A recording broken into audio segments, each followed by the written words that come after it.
So Carl Frampton, aka the Jackal, aka the best defensive fighter that Ireland has produced. I mean, Carl Frampton, as of right now, in my opinion, is probably the slickest Irish fighter out there. I mean, he's a slick Irishman, basically. Like, he's very slick. He's one of those guys that he kind of reminds me of American fighters. Like, if you see Carl Frampton, if you see his style, if you see the way he moves, if you see the way he slips punches, just the way he fights, you would think like you're looking at Andre Ward, a little bit of Terrence Crawford, a little bit of young James Toney, even a little bit of Mayweather. He's a very slick type of fighter.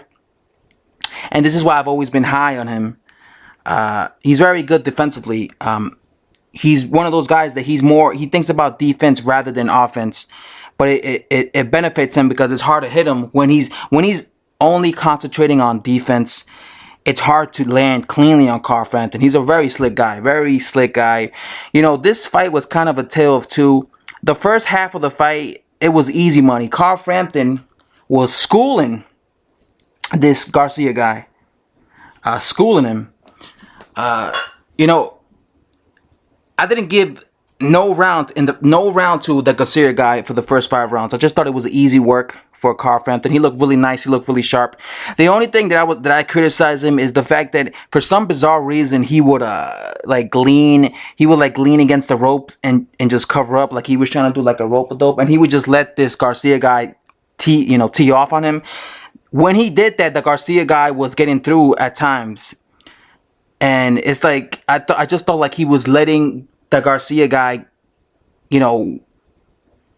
score some points by doing that. When he was on the back foot, when he was boxing, he was making it easy, nice work. He was pot-shotting him. He was schooling him. He looked really slick in there. He was, slipping punches. But whenever he went against the ropes and he allowed the Garcia guy to get close to him and tee off on him, that's when he gave away rounds. Then the second half of the fight, Carl Frampton started getting more aggressive. I think he started because Carl Frampton is one of those guys that I think his biggest problem is he has a lot of machismo.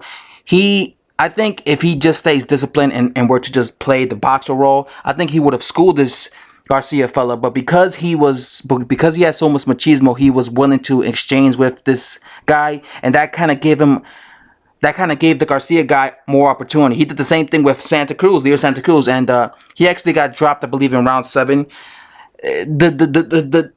Carl Frampton complained that the drop, it wasn't like he was seriously hurt. If you look at his legs were a little tangled, but the Garcia guy did throw a punch at the same time, and it did drop Carl Frampton, so that was definitely a knockdown.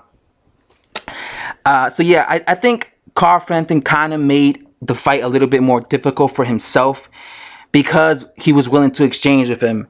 Had he just outboxed and fought the way he was fighting the first 5 rounds against this Garcia fella, he would have easily beaten him. He would have schooled him because I thought he was pot-shotting him. Frampton was just the much better fighter. He was like hands down the much better fighter. He was just the better fighter. Better technique, better fundamentals, way more accurate. Like, he couldn't miss him. He was making, at times, that Garcia fella look like an amateur. He was just schooling him. Very impressive stuff. Like I said, you would think Carl Frampton was an American, because the way he fights like an American. He's very slick. Very slick.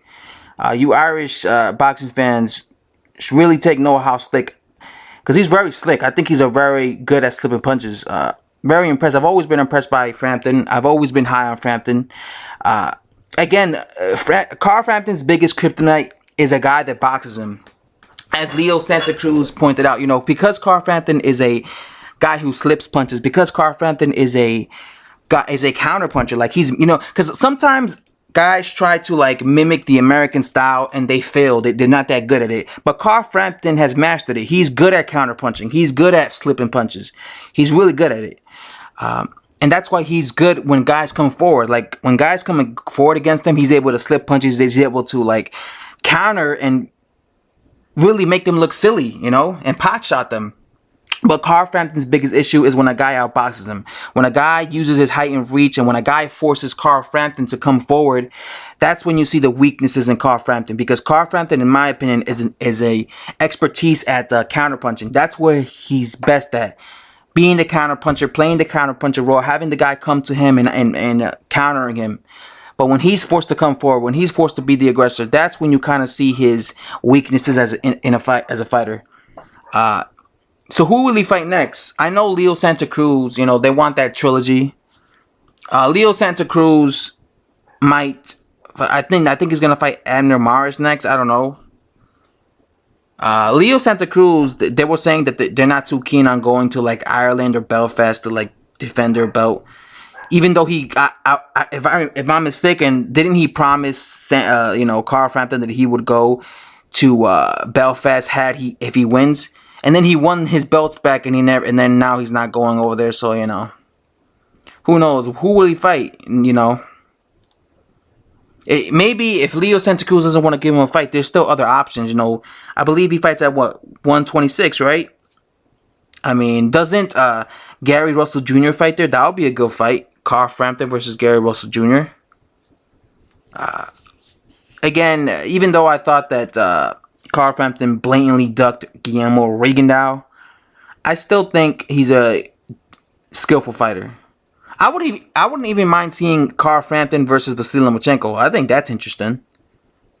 But yeah, very slick guy, very impressive guy, the Jackal. Again, his biggest issue is sometimes he shows too much heart, and he gets off the game plan. And when he does that, that's when his opponents, kind of take advantage of that. I think he should just stick to his defensive fighting and counter punching, because then he would look flawless. And yeah, guys, I still have to say, Frampton is definitely a talent. I think he's an elite fighter. I think he's one of the slickest Irishmen I've ever seen. He's definitely one of the slickest.